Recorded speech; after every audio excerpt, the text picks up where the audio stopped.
प्रधानमंत्री भारत में सबसे ताकतवर और रुतबे वाला पद। पिछले 77 सालों में इस ताकतवर कुर्सी पर बैठने का मौका अब तक सिर्फ 14 शख्सियतों को मिला है।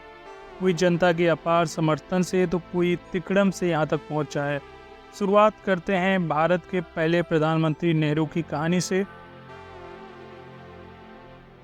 हम 15 अगस्त 1947 को आज़ाद हुए और ठीक इससे एक साल पहले अंग्रेजों ने आज़ादी का ऐलान कर दिया था। उस दौरान सबके जहन में बस दो चीज़ें थीं, देश चलाने के लिए अंतरिम सरकार का गठन और ये तय करना कि आज़ाद भारत का पहला प्रधानमंत्री कौन बनेगा। हालांकि ये तय हो गया था कि कांग्रेस का अध्यक्ष ही अंतरिम प्रधानमंत्री होगा। उस वक्त मौलाना अबुल कलाम आज़ाद कांग्रेस अध्यक्ष थे। वो दोबारा चुने जा सकते थे, लेकिन महात्मा गांधी के कहने पर उन्होंने पद छोड़ दिया। इसके बाद कांग्रेस अध्यक्ष चुनने या यूँ कहें कि नेहरू को प्रधानमंत्री बनाने की तैयारी शुरू हो गई।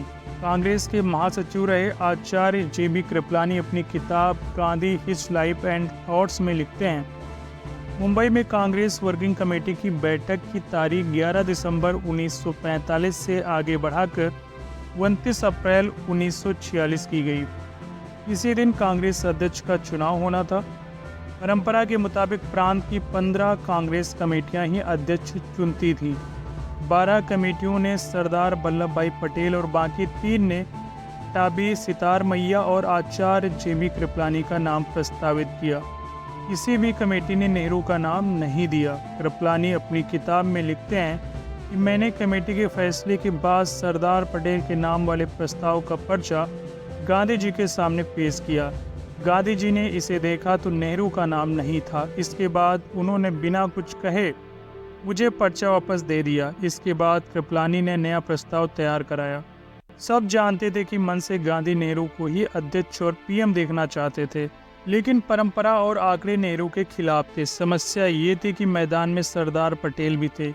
यदि वो और कृपलानी नाम वापस ले लें तो नेहरू का रास्ता साफ हो सकता था। पटेल ने अपने नाम वापसी वाले पत्र पर दस्तखत करने से इनकार कर दिया और नेहरू का विरोध किया, तो गांधी जी ने वापस से वही पत्र उनको लौटाया। पटेल समझ गए कि गांधी क्या चाहते हैं और इस बार पटेल ने उस पर दस्तखत कर दिए।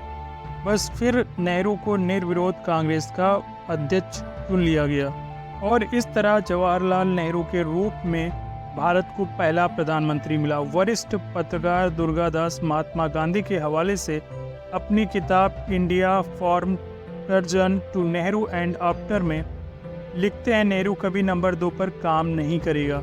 अकेला नेहरू ही मेरे कैम में अंग्रेज है। वह अंग्रेजी तौर तरीके जानता है, विदेश में पढ़ा है, उसे विदेशी मामलों की अच्छी समझ है। नेहरू अंतर्राष्ट्रीय मामलों से अच्छे से निपट लेगा। पटेल देश को अच्छे से चला लेगा। ये दोनों देश चलाने वाली बैलगाड़ी के 2 बैल होंगे। 14 अगस्त 1947 की आधी रात को नेहरू ने अपनी famous tryst with destiny speech दी। अब एक नज़र डालते हैं नेहरू की जिंदगी के कुछ सुने अनसुने किस्सों पर, जिसमें पहला किस्सा है नेहरू और चर्चिल का। लोकसभा के पूर्व महासचिव सुभाष कश्यप ने अपनी किताब Jawaharlal Nehru his life work and legacy में ब्रिटेन के पूर्व PM सर विंस्टन चर्चिल और नेहरू की मुलाकात के बारे में लिखा है। ये वो दौर था जब देश आज़ाद हो चुका था और नेहरू PM थे। लंदन में एक कार्यक्रम में 1950 में दोनों पहली बार मिले थे और दिल खोलकर एक दूसरे से बात कर रहे थे। चर्चिल ने गुलामी याद कराते हुए नेहरू से पूछा, तुम कितने दिन ब्रिटिश जेलों में सड़ते रहे? नेहरू ने कहा, 10 साल तक। चर्चिल ने कहा, तब तो तुम्हारे दिल में हमारे लिए खूब कड़वाहट होनी चाहिए। तुम्हें दिल से हमें नफरत करनी चाहिए। तब नेहरू बोले कि कोई बात नहीं, हमें हमारे लीडर ने 2 चीज़ें सिखाई हैं, कभी किसी से नफरत मत करो और कभी किसी से डरो मत। आपको भी पता है कि हम ना आपसे डरते हैं और हाँ, नफरत तो कतई नहीं करते। और दूसरा किस्सा है जब नेहरू ने PM पद से इस्तीफा दिया। मैं अब हिमालय जाना चाहता हूँ। उन्होंने बाकायदा इसके लिए टिकट भी बुक करा लिया था। CP श्रीवास्तव अपनी किताब a life of truth in politics में लिखते हैं कि जब नेहरू दूसरी बार प्रधानमंत्री चुने गए तो वो अपने काम से बोर हो गए। उन्होंने सोचा कि अब किसी और को प्रधानमंत्री बनने का मौका दिया जाना चाहिए।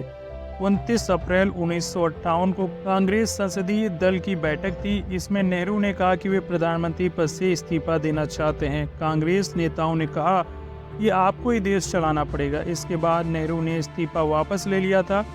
तब तक इस्तीफे की खबर पूरी दुनिया में फैल चुकी थी। साल 1962 में हुई चीन के साथ जंग में नेहरू को काफ़ी परेशान किया था, क्योंकि इससे पहले नेहरू चीन को भारत का दोस्त समझते थे। लेकिन जंग शुरू हो गई और 20 नवंबर 1962 को प्रधानमंत्री नेहरू ने देश को संबोधित करते हुए चीन से मिली सैनिक हार को स्वीकार कर लिया था। उन्होंने स्वीकार किया कि बालोंग, सीला और बोनडिला इलाकों में भारतीय सेना की हार हुई। जवाहरलाल नेहरू एक बायोग्राफी में सर्वपल्ली गोपाल लिखते हैं, एक के बाद एक सरकार और कांग्रेस नेता दबी जुबान में चीन युद्ध के लिए नेहरू को जिम्मेदार मानते थे। इन सब से नेहरू अंदर से टूट गए थे। उनकी सेहत खराब हो गई और करीब 1 साल तक कश्मीर में रहे। साल भर में भले ही शारीरिक रूप से ठीक हो गए हों, लेकिन मानसिक रूप से टूट गए थे। एक और किस्सा नेहरू की वसीयत से जुड़ा है। उन्होंने लिखा, मेरी मृत्यु के बाद मेरे लिए कोई धार्मिक अनुष्ठान ना किया जाए, बल्कि दाह संस्कार हो। अगर मैं विदेश में मरूँ तो वहीं मेरा दाह संस्कार किया जाए, लेकिन मेरी अस्थियां इलाहाबाद लाई जाएं।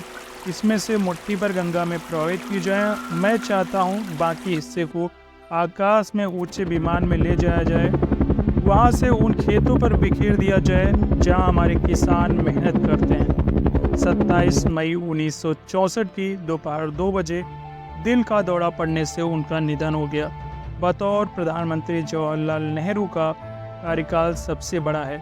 वो 16 साल 286 दिन तक पीएम रहे और पद पर रहते हुए ही उनका निधन हुआ। मैं भारत का पीएम सीरीज के दूसरे एपिसोड में बताएंगे उस प्लान की कहानी जिसमें लाल बहादुर शास्त्री को पीएम की कुर्सी तक पहुंचाया। ऐसे ही आगे वीडियोस के लिए इस चैनल को सब्सक्राइब कर लीजिए। नमस्कार।